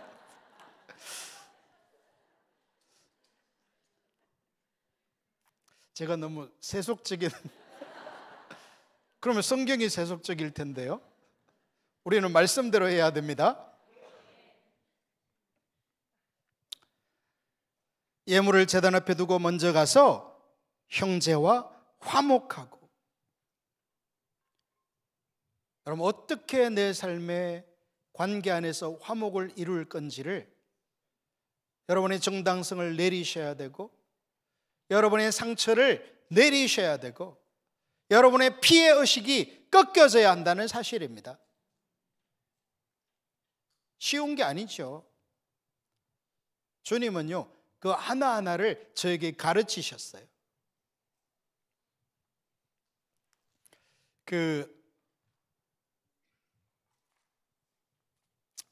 올 초에 제주 사역이 있었습니다. 그래서 여주보 목사님 부부를 모시고 이제 저희 부부가 이제 수행 하여튼 따라갔어요. 따라가는 게 맞을 거예요. 그리고 이제 또 강요한 목사님 부부도 오셔서 함께 하셨고, 참 하나님 함께하는 시간이었어요. 근데 이제 제가 하루는 이 얘기 공개적으로 처음 하네요. 강의가 끝나고 이제 여 목사님께서 다들 수고했다고 커피를 타주셨어요. 여 목사님 커피 정말 맛있죠.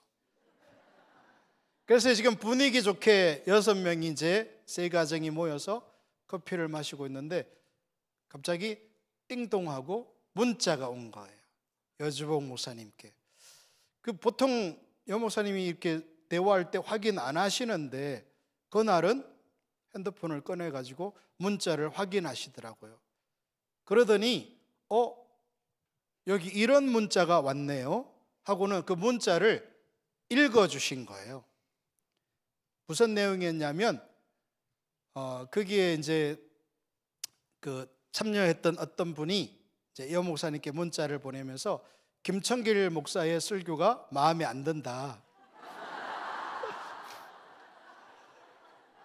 너무 예화가 많고 은혜가 안 된다. 고 읽어주신 거예요.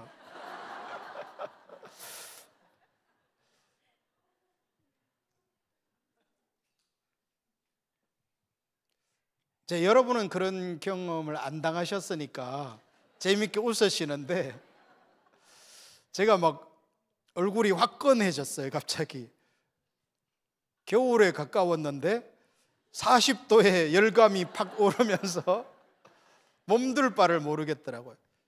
근데 더 아픈 거는 그게 그 한마디 한마디가 너무나 사실이었다는 거였어요. 그게 좀 틀린 이야기였으면 내가 변명을 할 텐데 이건 너무나 변명의 여지가 없도록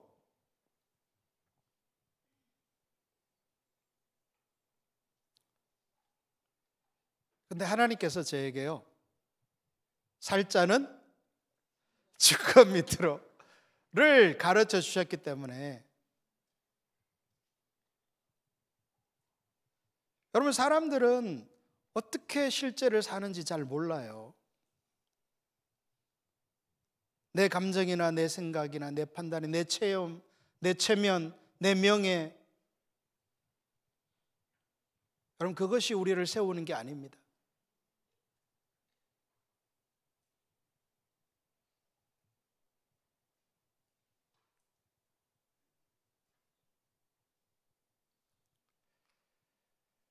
저는 그 문자를 보낸 분도 그것이 그 당시 저에게 필요했다고 여기지만 그것을 그날 또 따라 확인하시고 읽어주신 분의 의도가 있다고 저는 생각했어요. 원래 좀 얘기하고 싶었던 거죠.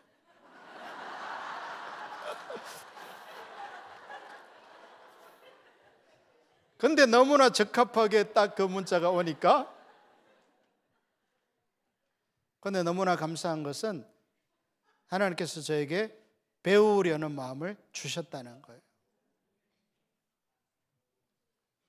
여러분, 우리가 그냥 뭐 웃고 넘어갈 이야기일 수도 있지만 이 하나하나를 삶에서 실제로 배워내지 않으면요, 배우고 사는 것은 없다는 겁니다.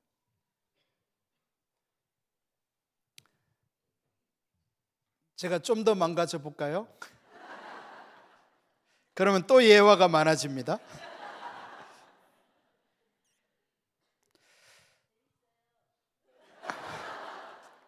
이 강의가 재미있으면 안 됩니다. 터툴리안에 따르면 하나님이 가장 중요하게 여기시는 것은 제단에 나아가기 전에 형제들이 평화를 이루는 것이다. 우리가 어떻게 평화를 누리지 못하고 평화의 하나님께 다가갈 수 있다는 것인가? 여러분, 우리가 교회가 세워진다는 것은요, 깨질 수밖에 없고 상처받을 수밖에 없는 그 상황에서 화해하고 용서하고 축복하는 일이 일어나야 한다는 것입니다. 여러분, 이건 구호로 될 수 없어요. 실제 그 삶을 살아야 돼요. 여러분, 내 얼굴이 떳떳한 게 뭐가 중요하겠습니까? 주님의 길을 실제로 배워낼 수만 있다면. 할렐루야. 키프리안도 이외에 대해 똑같은 입장이었다. 그는 하나님께서 우리에게 평화를 만드는 사람이 되고 서로 하나 되어 하나님의 전에서 한 마음을 품은 사람들이 되라고 명령하셨다고 했다. 먼저 화해를 이루라는 거예요. 그래서 우리 마음 안에 성령님은요, 이런 설교를 들으면서도 내 삶 안에 지금 평화를 못 이루는 관계를 깨닫게 하세요. 여러분, 그게 하나님의 음성입니다. 근데 사람들은 그런 것을 그냥 소홀히 그냥 애써 못 들은 것처럼 별 생각이 다 나네 하면서 그냥 삭제시켜 버리는 거예요. 여러분, 그 하나하나에 직면하고 은혜를 구하고 사과하고 회개하는 역사가 있기를 축복합니다.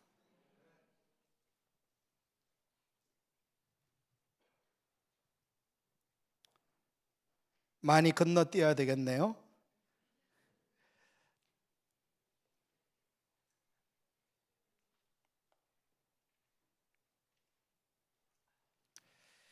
이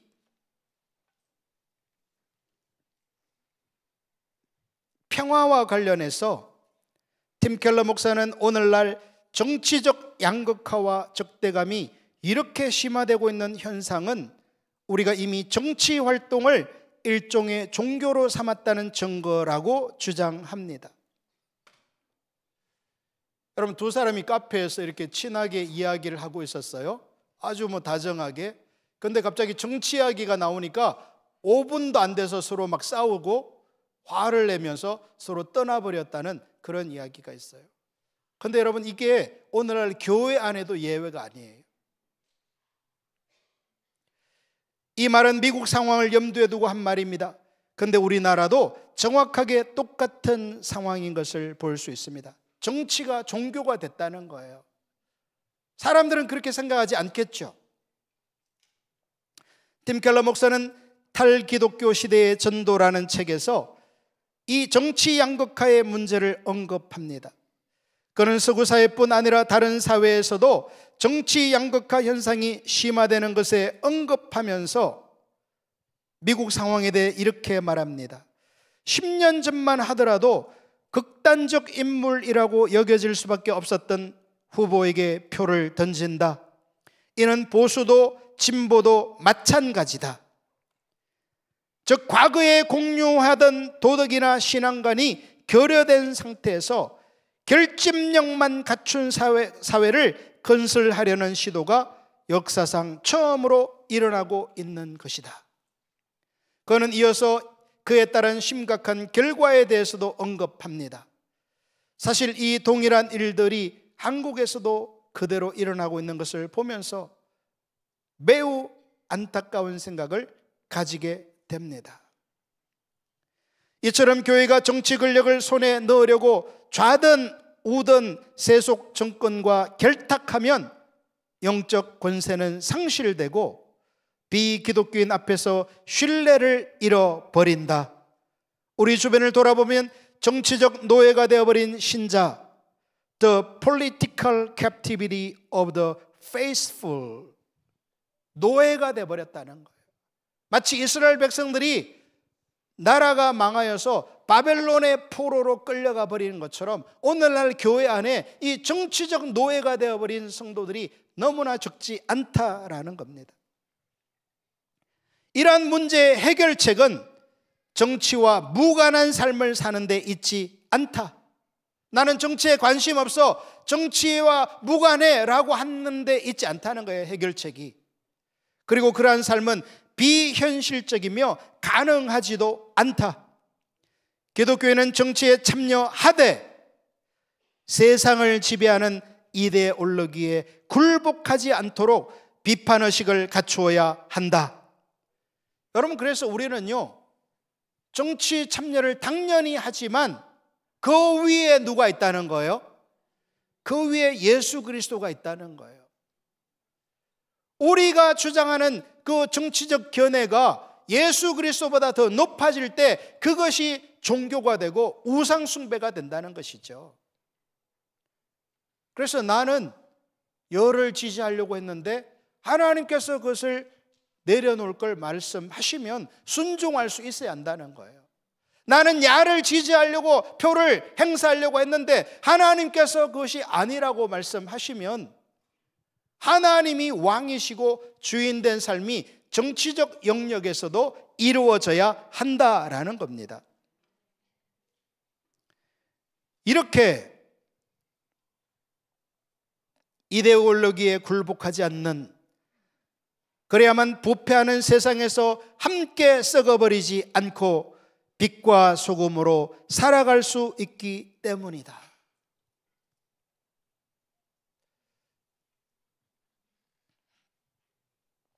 여러분, 이러한 상황 속에서 교회가 초대교회처럼 화목과 화해를 이루는 평화의 공동체가 되는 것이 매우 중요합니다. 그렇게 될 때 우리는 이 시대에 안 믿는 주변의 사람들에게 매력적인 크리스찬, 산 위의 도시가 될 것입니다. 우리는 이사야 58장을 중심으로 우리에게 하나님 중심적인 관계를 집중적으로 훈련시켜야 합니다.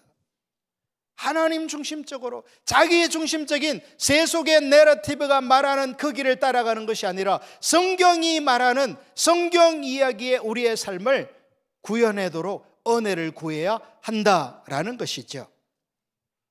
아멘. 다섯 번째, 생명을 소중히 여기는 공동체. 초대교회는 생명을 소중히 여기는 공동체였습니다.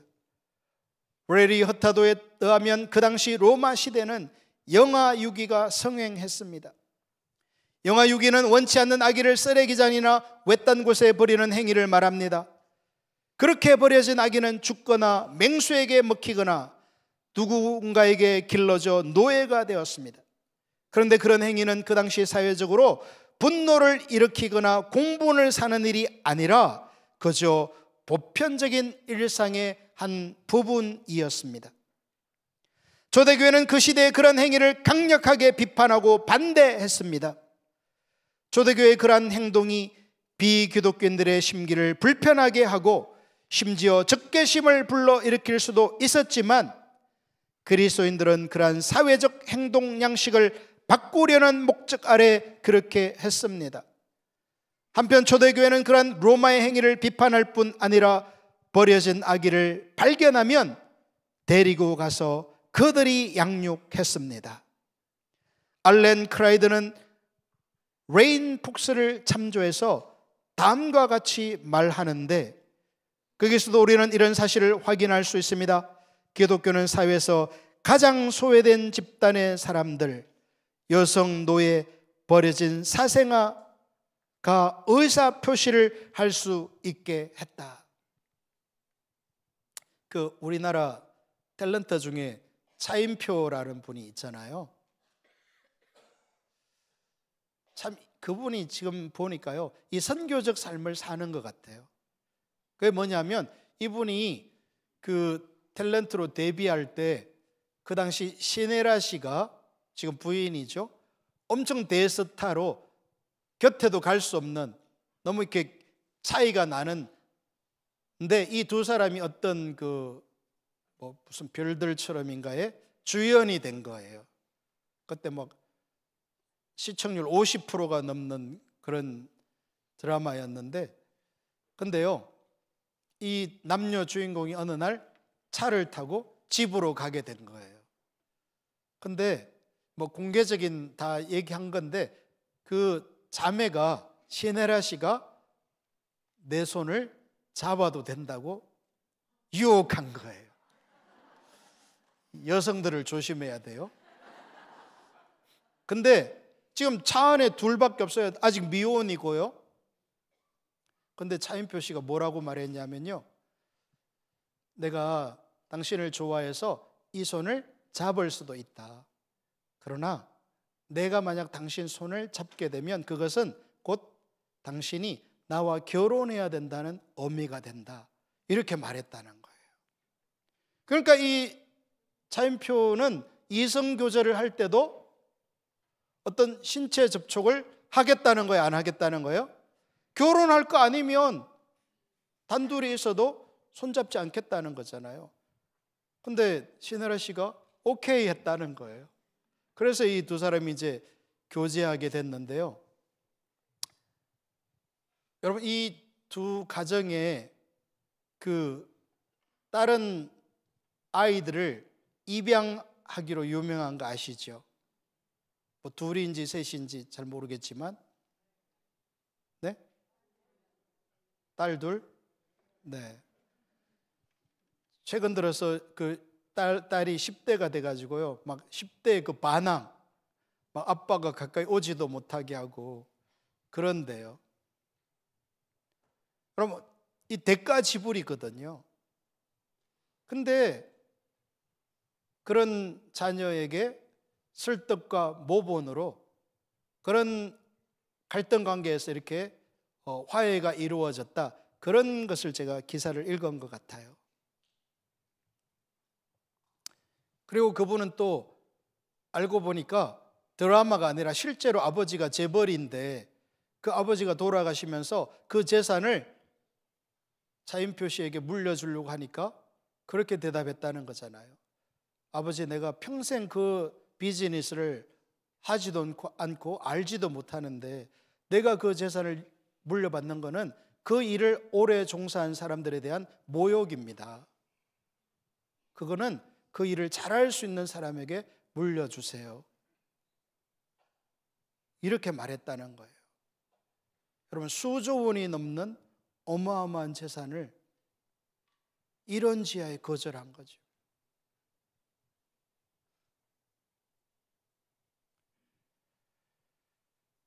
우리가 믿는다고 고백하는 예수 그리스도가 삶으로 살아내어져야 한다는 겁니다. 할렐루야.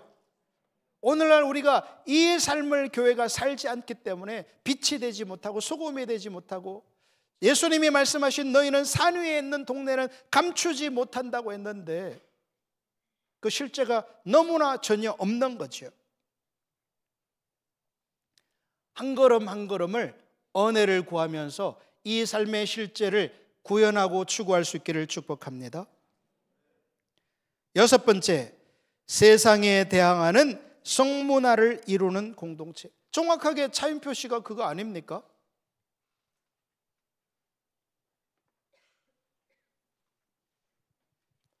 얼마 전에 우리 교회 오신 분이 그렇게 얘기하더라고요.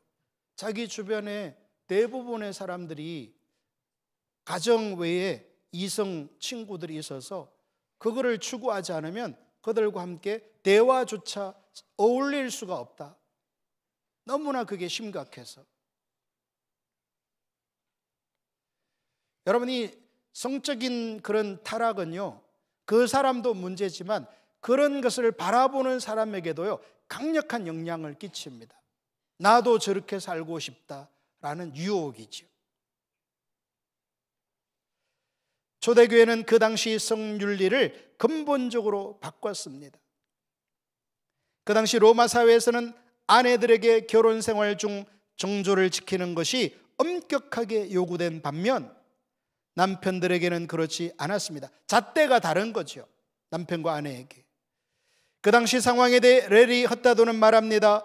남자들은 특히 사회적으로 지위나 명망이 보잘것없다고 여겨지는 여성과 거리낌 없이 성관계를 맺곤 했다. 이러한 문화 상황에서 예수님께서 산상수훈에 말씀하십니다. 마태복음 5장 27절, 또 간음하지 말라 하였다는 것을 너희가 들었으나 나는 너희에게 말하노니 엄욕을 품고 여자를 보는 자마다 마음에 이미 간음하였느니라.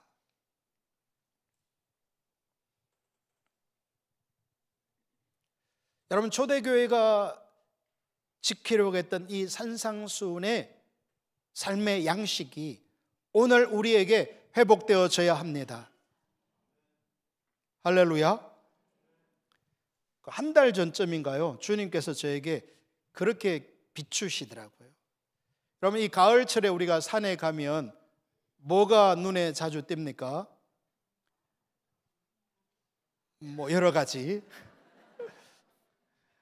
근데 이 가을철 산에 조심해야 될 게요, 몇 가지 있는데 그게 뭐냐면 독버섯이에요. 먹는 버섯처럼 보이는데 잘못 알고 먹으면 죽을 수도 있어요. 그래서 잘 모르는 버섯은 아예 손도 안 대는 게 좋아요. 또 산삼처럼 생긴 풀인데 생명을 빼앗아가 버리는 독초가 있거든요. 여러분, 우리가 만약에 이 버섯이나 이 풀이 내 생명을 뺏어가는 줄 알면 가까이 가서 만질까요? 안 하죠. 왜냐하면 이거 만지면 혹은 섭취하면 죽을 수 있다는 걸 아는데 가까이 가기도 거부할 겁니다. 여러분, 요셉은 바로 이 자세를 가지고 있었어요. 그래서 그는 보디발의 아내의 유혹에 있었을 때 그 자리를 벗어났을 뿐 아니라 그 자리에 함께 하려고 하지 않았어요. 왜? 그것이 독버섯과 같은, 독초와 같은 내 생명 전체를 잃어버리게 하는 결과를 가져온다는 걸 알고 있었죠.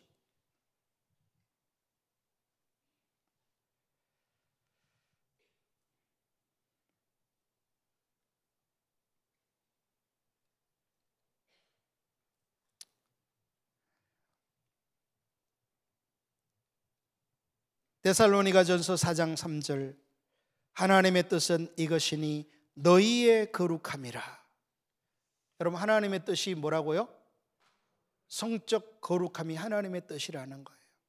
곧 엄난을 버리고, 여기 이 엄난이라는 헬라어 단어는 포르네이아로서 유대교와 기독교 문헌에서는 넓은 의미의 혼의 정사를 의미했지만 그 당시 로마 문화에서는 구체적으로 매천부나 정부, 노예와 맺는 성적 관계를 포함하는 말이며 이것은 그 당시 남성들에게는 너그럽게 용납되었던 행위였습니다. 당시 문화가 남성들은 그렇게 하는 것이 죄가 아니라고 인정하는 시대인데 성경은 이 기준을 바꾸어 놓았다는 거예요. 그래서 레리 헛다도는 말합니다. 바울의 남성 중심적인 권고에 그런 기독교 신자인 남편들에게 로마 사회의 통념과는 아주 다른 기준을 제시하려는 의도로 작성되었을 가능성이 매우 높다. 여러분, 오늘날 이 성적 기준과 잣대가 산상수훈의 기준으로 회복되어져야 할 줄로 믿습니다. 물론 우리는 고린도전서에서처럼 성경시대에도 이와 관련해서 문제점이 없었던 것은 아니나 초대교회는 예수님과 성경의 가르침을 따라 순종함으로 그 당시 로마 사회의 성윤리를 근본적으로 바꾸어 놓았다는 사실을 기억해야 합니다. 오늘날 교회는 성관계가 자아 성취나 실현을 위한 수단이라 주장하는 세상의 성 논리를 간파해야 한다. 그러한 논리가 결국에는 우리 모두를 비인격적 대상으로 취급한다는 사실을 지적해야 한다. 그러한 성은 공동체를 분열시키고 결혼과 가정생활을 무너뜨린다. 혼의 관계는 결국 거래의 수단으로 이어지기 때문에 진정한 친밀성을 허락하지 않는다라고 팀 켈러 목사님은 말하고 있습니다. 끝으로 일곱 번째가 오긴 오네요. 사회를 포용하고 변화시키기를 추구하는 공동체입니다. 신약의 교회는 열방의 빛으로서의 이스라엘의 정체성을, 하나님이 이스라엘 백성들을 이 제사장 나라, 하나님의 보배로운 소유로 선택했다고 신명기서에서 말하고 있잖아요. 그 정체성을 우리가 그대로 이어받는다는 거예요. 그래서 우리는 열방의 빛으로서 산 위에 있는 도시입니다. 여러분, 제가 이스라엘 작년이 아니죠, 재작년인가 한번 갔었는데요.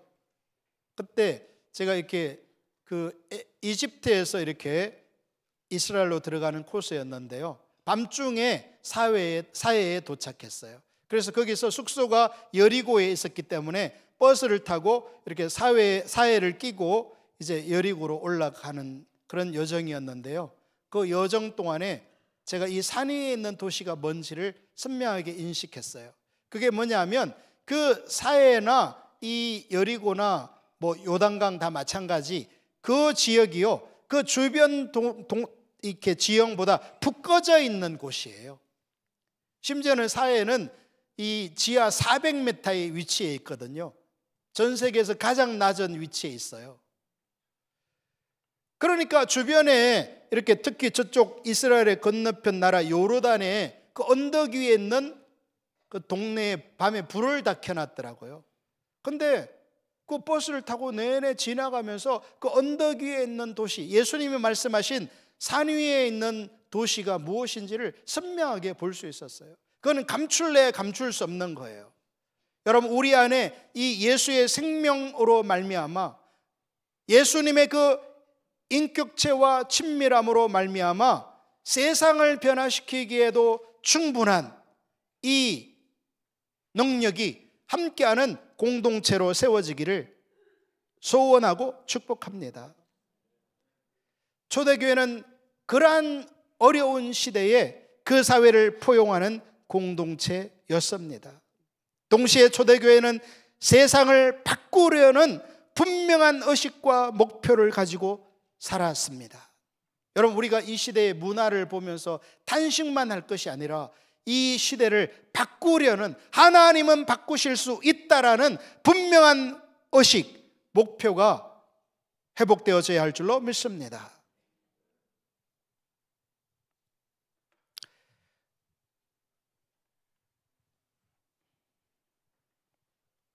건너뛰고 알렌 크라이드에 의하면 초대교회는 항상 기독교의 관점에서 그 비전을 추구하며 살았던 것을 볼 수 있다. 아울러 그는 회심의 본질에서 기독교가 로마의 국교가 되면서 그 비전이 사라진 것을 다른 곳에서도 지적합니다. 어쩌면요, 우리에게 다가오는 핍박이나 어려움이 산상수훈의 삶을 살도록 우리를 정화시켜 줄 수 있어요. 여러분, 그래서 우리가 정말 주님을 따라가는 어려움이나 그 핍박들을 회피하지 말고 그 속에서 주님의 은혜를 구하면서 이 시대를 변화시키는 진정한 빛과 소금, 산 위에 있는 도시로 회복되는 역사가 있기를 축복합니다. 찬양팀 앞으로 나오시고요.